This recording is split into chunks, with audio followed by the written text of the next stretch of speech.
technological advances, particularly the discovery and use of fossil fuels, have contributed to climate change, but they have also allowed humanity to become aware of our impact on the planet and develop techniques to address global warming.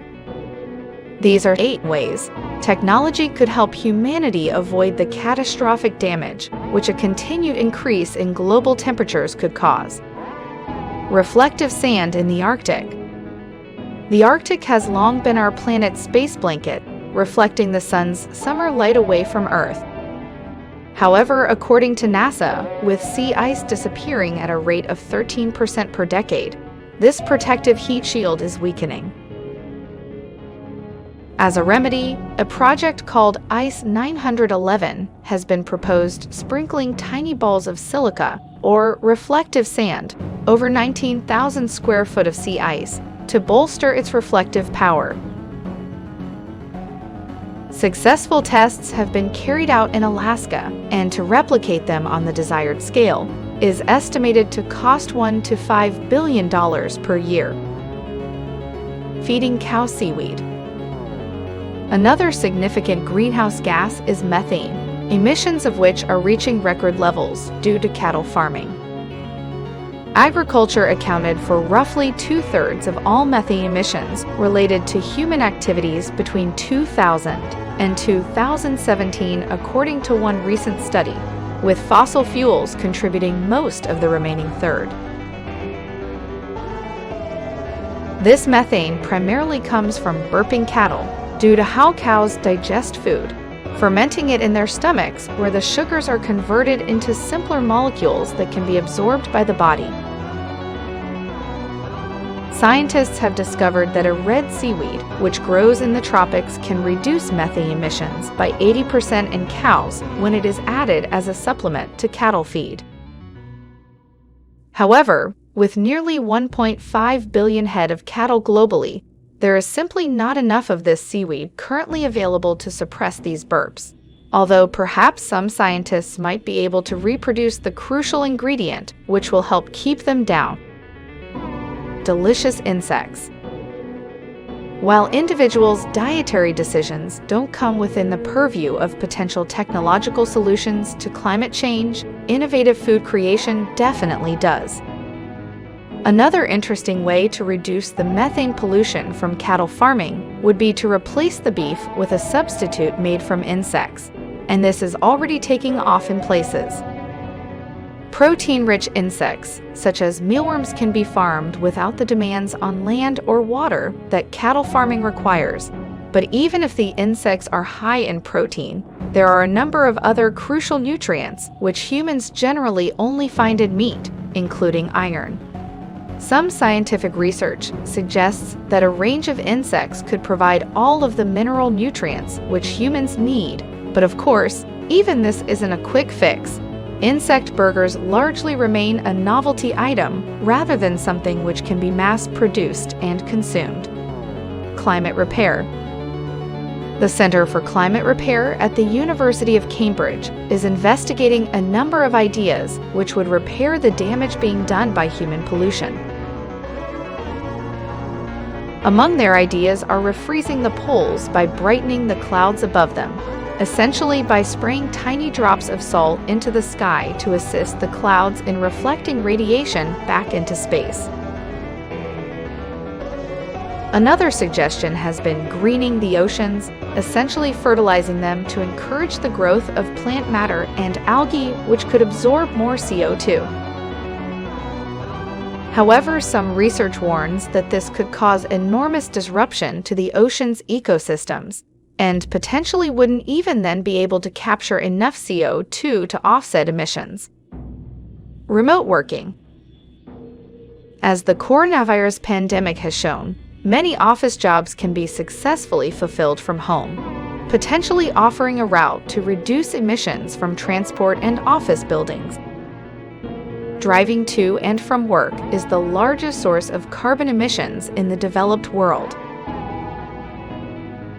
The technology to support remote working has been rapidly adopted as businesses attempted to manage the impact of COVID-19 on their workers, and governments rushed to lock down their countries and prevent mass deaths.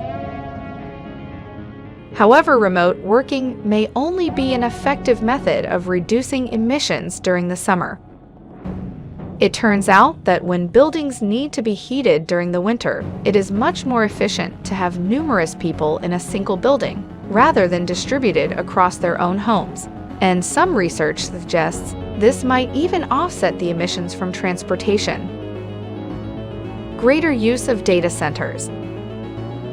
A similar logic regarding the heating of individual homes versus office buildings can be applied when it comes to computation. The advent of computers has increased electricity consumption considerably, but modern data centers are often far more energy efficient than personal computers. Rather than performing energy-intensive applications on local machines, from crunching complicated numbers through to playing video games, people could begin to offset a considerable amount of energy expenditure by having these applications performed in the cloud. The big technology companies which specialize in providing cloud computing services, Amazon, Google, and Microsoft, are large consumers of renewable energy. Google and Microsoft have both launched cloud gaming platforms too, which don't require gamers to purchase consoles to play them. But data centers are dependent upon quality internet connections, which themselves can produce emissions, and for many people across the world, those connections simply aren't available. Household energy efficiency. The single most effective technological solution to climate change is going to be reducing energy consumption overall, and nothing is going to do that more than making homes more energy efficient. The technology to achieve this is already there, with many of the newest products on the market capable of shaving hundreds of pounds off of household bills annually. The European Union has established an energy labeling scheme that labels appliances for how energy efficient they are, informing consumers about how much it will cost them to run refrigerators and washing machines, as well as other products from light bulbs to televisions.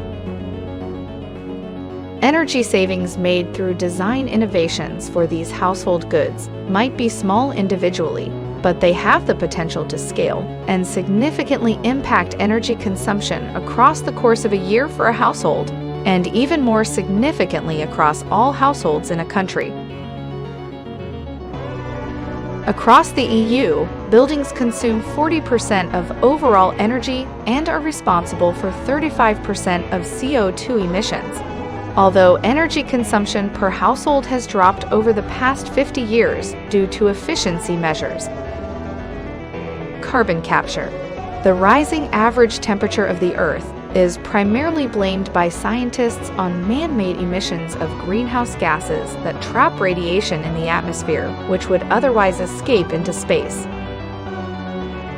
Among the most significant greenhouse gases is carbon dioxide, concentrations of which have increased by almost 50% since the Industrial Revolution began. Innovations being used to reduce CO2 emissions include carbon capture, utilization, and storage technologies, with the Net Zero Teesside project being an interesting example. NZT aims to capture CO2 produced in industrial processes and power plants and transport these emissions by pipeline to offshore storage sites several kilometers beneath the North Sea. Sequestered in secure areas deep beneath the sea, this carbon would no longer contribute to the greenhouse effect, and it could even be synthesized into new fuels for transportation systems in the future.